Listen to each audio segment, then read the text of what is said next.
Hi viewers. జీవితంలో ఎన్ని సాధించినా సరే, ఒక మంచి రిలేషన్‌షిప్‌ని సంపాదించడం అన్నది అది యాక్సిడెంట్ కాదు. కేవలం మానవ ప్రయత్నమే. ఒక మంచి రిలేషన్‌షిప్ కలిగి ఉండడం ఒక రకంగా అదృష్టం అనే చెప్పాలి. విమెన్ ఎంపవర్ మీద, అలాగే రిలేషన్‌షిప్ మీద ఉభయ రాష్ట్రాల్లో ఉన్న తెలుగు వాళ్ళకి అద్భుతమైన వీడియోలను అందించి, రిలేషన్‌షిప్ మీద కొత్త డెఫినిషన్స్ ద్వారా మనుషులు కలిసి ఉండడం ఎలాగో, ఆనందంగా ఎలా ఉండాలో ఎన్నో వీడియోల ద్వారా తెలియజెప్పిన ఒక ప్రధానమైన గెస్ట్ మనకి ఇప్పుడు మనతో ఉన్నారు.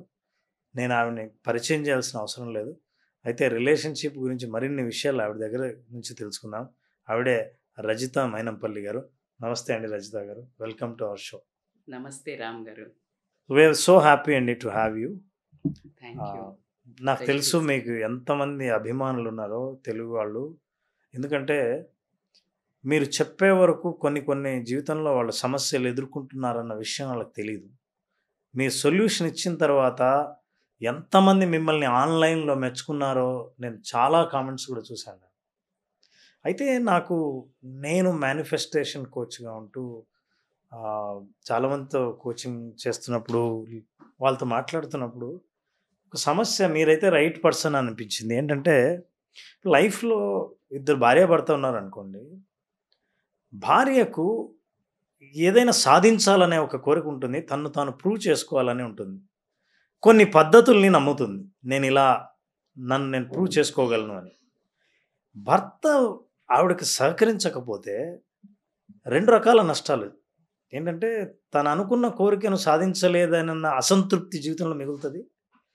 ఇక తను సహకరించకపోవటం వల్ల వాళ్ళిద్దరి మధ్య రిలేషన్‌షిప్ కూడా పాజిటివ్‌గా ఉండదు. ట్రూ. ఇంకా మూడోది చెప్పాలంటే వాళ్ళిద్దరి మధ్య సరిగ్గా అనుబంధం లేకపోతే పిల్లలు, ఫ్యామిలీ వాటి మీద కూడా ఆ ప్రభావం ఉంటది. అయితే అట్లా పార్ట్నర్స్‌లో ఒకరు సహకరించని వ్యక్తి ఉండి, ఇంకొకరిని అర్థం చేసుకోని వ్యక్తి ఉంటే, మరి కొంచెం బలహీనంగా ఉన్న వాళ్ళెవరైనా సరే, వాళ్ళ కోరికలను సాధించుకోవాలంటే ఎలా? ఆ విమెన్ ఎంపవర్‌మెంట్‌ని ఎలా వాళ్ళు సాధిస్తారు? మీరు వాళ్ళ కోసం ఏమైనా టిప్స్ చెప్తే చాలా సంతోషం. అసలు ఎంత బ్యూటిఫుల్ క్వెషన్ అండి. ఎందుకంటే మీరన్నట్టు అంటే స్పెషల్లీ అంటే ఆల్ విమెన్ చెప్తాను నేను. ఇంకా ఎస్పెషల్లీ తీసుకోవాలంటే మన ఇండియన్ విమెన్ అని చెప్తాను. ఇంకా చెప్పాలంటే మన తెలుగు వాళ్ళని కూడా నేను కొంచెం అంటే మనము టనెల్ చేసుకుంటూ పోతే గనక చెప్తాను. ఒక 60-70% ఈ జోన్‌లో ఉంటారండి. హ్మ్. అండ్ నిజంగా చెప్పాలంటే ఇట్స్ అ సాడ్ థింగ్ అని చెప్తాను. అంటే నేను ఏదో ఫెమినిజం అంటే దాని గురించి మాట్లాడుతున్నానని కానే అఫ్‌కోర్స్ అది కాదు. రివర్స్ కూడా అవ్వచ్చు. ఇప్పుడు భర్త కూడా ఏదైనా ఒక మార్గంలో వెళ్తుంటే సహకరించని భార్య ఉన్నా ట్రూ. కూడా ట్రూ. యాక్చువల్లీ రిలేషన్‌షిప్‌లో నేనెప్పుడు ప్రాబ్లమ్. మాట్లాడినా డ్యూయల్ తీసుకొని అవును. మాట్లాడతాను. యూ అవును. Have seen. దట్స్ వై మొన్న ఎవరో ఒక పెద్ద థంబ్‌నెయిలే పెట్టారు. మగవాళ్ళ కోసం వచ్చిన దేవత రజిత మైనంపల్లి అని పెడితే నాకు భలే నవ్వొచ్చింది. But anyways I'm serious on note. But ఇద్దరు వర్గాలు. బట్ మోస్ట్‌లీ చూసుకుంటే ఆ సాక్రిఫైసింగ్ లిస్ట్‌లో ఎక్కువ శాతం ఉండేది లేడీస్ అని మాత్రం మనం ఒప్పుకోవాల్సిందే ఎవరమైనా. Because of patriarchy. లేడీ అనేది మెన్‌ని అవును. డామినేటింగ్‌గా మెన్ అనుకున్నది చెయ్యడానికి విమెన్ అనేది కొంచెం సహకారం ఎక్కువ ఉండాలి. బ్యాక్ ఎండ్ సపోర్ట్ అనేది అది కొంచెం మనకి పాతకాలం నుంచి ఉంది. ఇప్పుడు ఒక 10% ఉల్టా అయ్యుండొచ్చు. హ్మ్. విమెన్‌కి మెన్ సపోర్ట్ చేసేవాళ్ళు గూడా అద్భుతంగా ఉన్నారు. అటువంటిది లేదు. అయితే ఇక్కడ మీరన్న 2 పాయింట్ అంటే ఎగ్జాక్ట్‌లీ ఒకరు కాదండి. 3 జీవితాలు నాశనం అవుతున్నాయి. డిస్‌సాటిస్ఫైడ్ లైఫ్ లీడ్ చేస్తున్నారు అనటంలో ఎటువంటి అతిశయోక్తి లేదు. రిలేషన్‌షిప్స్ అయితే ముందు పాతగున్న వాళ్ళను ఇప్పుడు ఆల్రెడీ లైఫ్‌లో ఉన్నారు.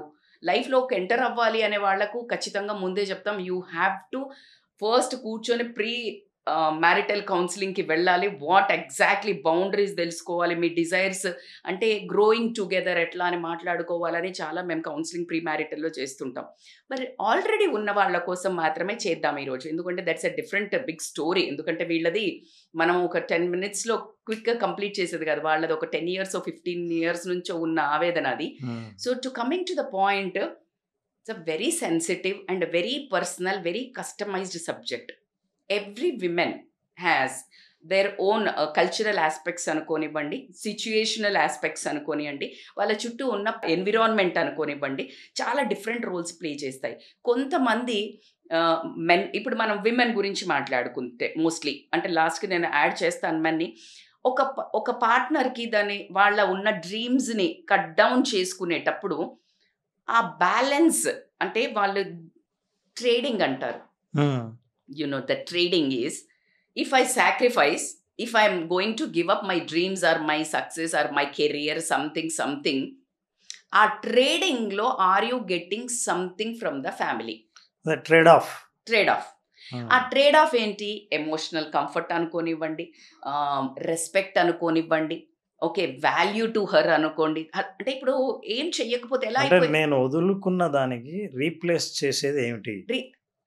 ఇప్పుడు నువ్వు అనుకున్నది చేస్తే వచ్చే బ్రెయిన్కి పెద్ద నువ్వు ఏమని తెలియదండి. బ్రెయిన్ కొన్ని న్యూరో కెమికల్స్, మనకి న్యూరో ట్రాన్స్మిటర్ హార్మోన్స్ రిలీజ్ చేస్తుంది. హ్యాపీ హార్మోన్స్ అనండి, మనకి ఎండార్ఫిన్స్, డోపమైన్ అనుకోనివ్వండి, ఇవన్నీ సెరోటోనిన్ అనుకోనివ్వండి, ఇవన్నీ ఏది మనం అనుకున్నది సాధించినప్పుడు, అచీవ్మెంట్స్ చేసినప్పుడు, మన డ్రీమ్స్ని అకంప్లిష్మెంట్స్ చేసినప్పుడు రిలీజ్ అయ్యా, which is like a happy thing. That is what exactly success. నీకు ఆ ఎక్స్పీరియన్స్, ఆ ఫీలింగ్స్ కోసమే జనరల్గా చేస్తాం. That is what exactly. దానికి కాంట్రడిక్టరీగా అయినప్పుడే మనకి మళ్ళీ కార్టిజోల్ రిలీజ్ అవుతుంది, స్ట్రెస్ హార్మోన్ రిలీజ్ అవుతుంది. సో నీకు నీ బాడీకి అయితే అదేం తెలీదు, బట్ అవే హార్మోన్స్ ఇన్ డిఫరెంట్ ఫార్మాట్స్లో కూడా రిలీజ్ అవుతాయి.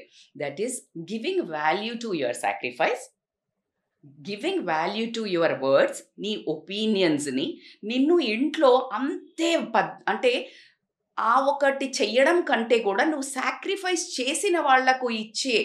మీరు ఒకసారి చూడండి, రాముడు అడవికి వెళ్ళినప్పుడు రాజ్యాన్ని వదిలేసి వెళ్ళు, భరతుడు కదా కావాల్సిందని కైకేయి గొడవ పెట్టుకుంటే పంపిస్తారు. ఇమ్మీడియట్గా భరతుడికి ఒక స్టేచరు, ఒక పర్సనాలిటీ క్రియేట్ అయింది ఎక్కడండి?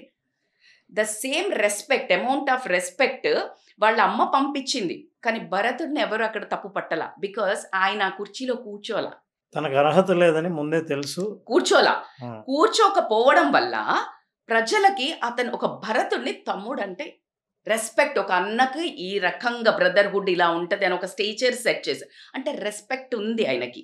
అంటే ఆయన గ్రీడీగా పోయి వాళ్ళ అమ్మలాగా వెళ్ళి కూర్చొని ఉంటే భరతుడిని ఈరోజు అలా కొల్చేవాళ్ళ, ఒక పర్సనాలిటీగా చూసేవాళ్ళు కాదు.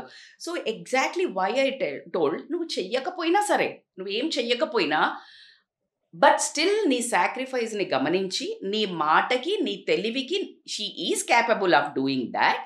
Because of situations she is unable to do. మన పరిస్థితులు, వాతావరణం, పిల్లల కోసం అవనివ్వండి, ట్రావెల్ అనుకోనివ్వండి, అత్తమామ అనుకోనివ్వండి, n number of cultural issues అనుకోనివ్వండి, చేయలేకపోతుంది. లేదు, చేయనియట్లేదు, భర్తకే ఇష్టం లేదు.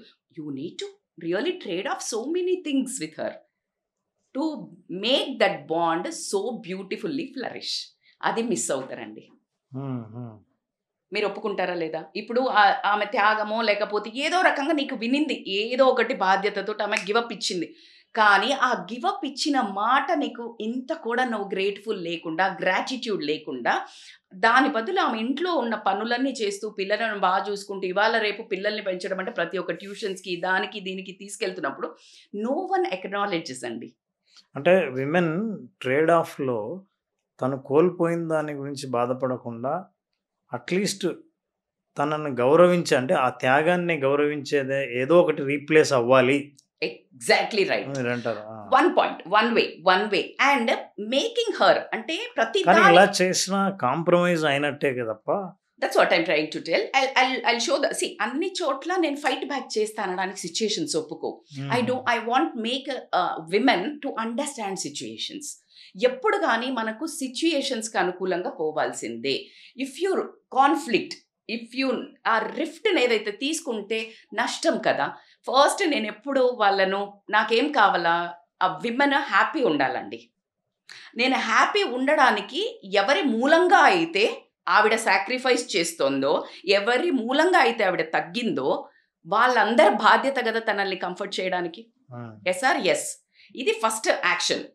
If she doesn't have the, అసలు ఆమెకి కుదరదు, చేయలేదు, ఇంకా ఏం చేసి ఉన్న పరిస్థితులు అనుకూలించవండి అన్నప్పుడు అది సెకండ్ వే ఏంటంటే, ఈ బాధ్యత, ఇప్పుడు మీకు ఇష్టమైన ఫంక్షన్కి వెళ్ళాలి, చాలా ఇష్టమైన ఫంక్షన్కి, అంతే ఇష్టంగా మీ రెస్పాన్సిబిలిటీ ఉంది, లైక్ ఇంటర్వ్యూవా, ఒక ఇంపార్టెంట్ కౌన్సిలింగా, విజువలైజేషన్ క్లాసా, సంథింగ్ ఉందండి, మీకు రెండు చాలా ఇష్టం అండి.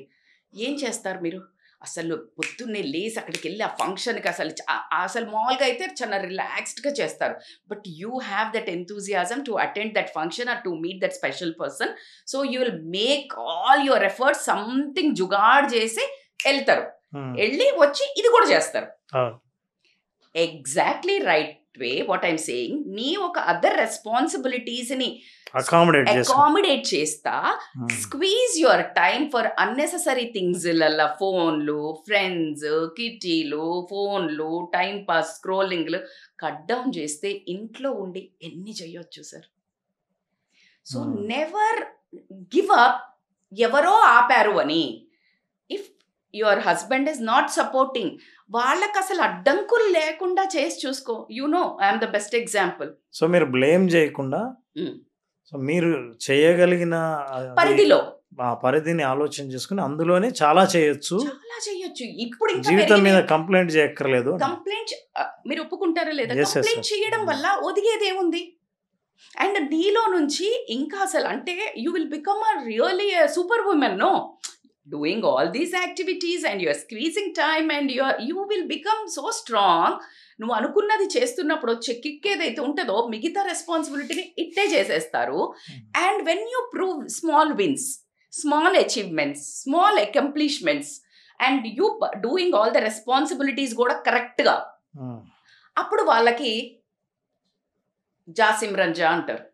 అంటే వెళ్ళి ఇంకొక అడుగు ముందుకు వేయడానికి, అప్పుడు వాళ్ళు బయటికి వెళ్ళడానికి కానీ ఇంకొక నెక్స్ట్ లెవెల్ తీసుకోవడానికి కానీ నీ ఫ్యామిలీ ఖచ్చితంగా సహకరించాల్సిందే. కానీ సహకరించకపోయినా కూడా నువ్వు ఇంట్లో ఉండి చేయడానికి కోవిడ్ పుణ్యమాని ఆన్లైన్ ఆపర్చునిటీస్ కొల్లలుగా ఉన్నాయి ఇంట్లో నుండి చేసేవి. సో ఐ ఆల్వేస్ ఫీల్ అండి, ఎందుకంటే సో మీకు దక్కలేదని కంప్లైంట్ చేసి బ్లేమ్ చేసే కంటే అవైలబుల్ ఉన్న రిసోర్సెస్ని ఎట్లా ఉపయోగించుకోవాలో మీరు ఆలోచిస్తే మీ పరిస్థితుల్లో చుట్టుపక్కల ఉన్న వాళ్ళు కూడా మిమ్మల్ని అర్థం చేసుకొని మీకు సహకరించి మీరు పోగొట్టుకున్నారన్న గోల్ని కూడా మీరు అచీవ్ చేసేటట్టు వాళ్ళు మిమ్మల్ని ప్రోత్సహిస్తారు. అలా మరి అదే తెలివిగల లక్షణం కదా. That's how a women is a multi tasking అని మనం అంటున్నాం కదా. సో సెట్ బౌండరీస్ అండి. మిమ్మల్ని జనరల్గా విమెన్ హౌస్ వైఫ్ అన్నప్పుడు ఎక్కువగా వాడతారు. వాడటం అంటే ఇంక మామూలుగా ఉండదు. ఇంక ఏ టైంలో పడితే ఆ టైంలో, అలా కాకుండా సెట్ బౌండరీస్, పర్టిక్యులర్ టైమింగ్స్, కానీ అన్ని ఫుల్ఫిల్ చేయండి. మీ టైం మీరు తీసుకోండి. ఎగ్జాక్ట్లీ. టు ప్రొడక్టివిటీ కోసం మిమ్మల్ని సాటిస్ఫై చేయండి. మీ ఇంట్రెస్ట్ అనుకోనియండి, మీ హాబీస్ అనుకోనియండి, anything. Then you will satisfy yourself. Once you satisfy yourself, really automatically everyone will get satisfied by you. అంతేగాని మనం సాక్రిఫైస్ చేసామని ఆ లోపల ఒక పిచ్చిగా మనము డిప్రెషన్, డిసప్పాయింట్మెంట్తో ఉన్నప్పుడు, women energy is so powerful అండి. I hope you agree. Women energy, ఎందుకంటే ఇల్లులో విమెన్ ఎప్పుడైతే హ్యాపీగో ఇలా చిర్పీగా ఉన్నప్పుడు ఆ ఇంట్లో ఎనర్జీ రైజ్ అవుతుంది. అండ్ వాళ్ళ ఇంట్లో ఒక అంటే ఫ్లరిషింగ్ కూడా ఉంటుంది. Women when is always nagging, కిచ్ కిచ్ కిచ్ కిచ్ కిచ్ ఉన్నారు అనుకోండి అండి, ఆ ఇంట్లో it shrinks that. So I always విమెన్ని ఆ విక్టిమ్ కార్డ్ ప్లే చేయటం కానీ, ఆ విక్టిమ్స్ కాదండి ఈ కాలంలో ఎవరు కాదు. ఎందుకంటే ప్రతి ఒక్క విమెన్ అనుకున్నది ఏదో రకంగా, తనకు అనుకున్న చీర కొనుక్కోవడానికి ఎన్ని ఏమైనా చేస్తుంది, బంగారం కొనుక్కోవడానికి. Victim only because of her. కానీ పరిస్థితుల్ని ఎలాగైనా మీరు జయించే ప్రయత్నం చేస్తే జయించవచ్చు. కొంతమందికి absolutely no doubt on that అండి. బట్ కొంతమందికి కండిషన్స్, ఎందుకంటే ఇక్కడ నేను కండిషన్స్ అప్లై చేయాల్సిందే. ఒక 70% దే కెన్ డూ అండి. ఇప్పుడు నేను చెప్పినట్టు ఒక 30% జీవితంలో హెల్ప్లెస్నెస్ ఉండడానికి చాలా వరకు ఛాన్సెస్ ఉన్నాయి. కాబట్టికే వాళ్ళు కూడా ఉన్న దాంట్లో పిల్లలకు ద బెస్ట్ ఇచ్చి, పిల్లలతో ఎక్కువ స్పెండ్ చేసి, పిల్లలను బాగా పెంచి, ఒక పవర్ఫుల్ ప్రయోజకులను చేసి, హస్బెండ్ కూడా కనువిప్పి కరిగేటట్టు చేసి, నేను అందుకే ఫస్ట్ చెప్పింది వాళ్ళ గురించి. ఎందుకంటే వీళ్ళందరూ ఆవిడ చేసిన త్యాగానికి ట్రేడ్ ఆఫ్గా మీరు వాల్యూ ఇచ్చి తనను వ్యాలిడేట్ చేస్తే కనుక she will be very satisfied అని చెప్తాను. థ్యాంక్ యూ అండి, థ్యాంక్ యూ వెరీ మచ్. ఇది విన్నవాళ్ళు ఎవరైనా మగవాళ్ళు కానీ ఆడవాళ్ళు కానీ వాళ్ళే అకౌంటబిలిటీ తీసుకుని వాళ్ళ గోల్కి వాళ్ళే రెస్పాన్సిబిలిటీ తీసుకుంటే సమస్యలు ఏం కనిపించవు కానీ అవకాశాలు కనిపిస్తాయి. రిలేషన్షిప్ స్ట్రాంగర్ అవుతుంది, ఆ ఇల్లు హ్యాపీగా ఉంటుంది. Thank you very much. Thank you so much అండి.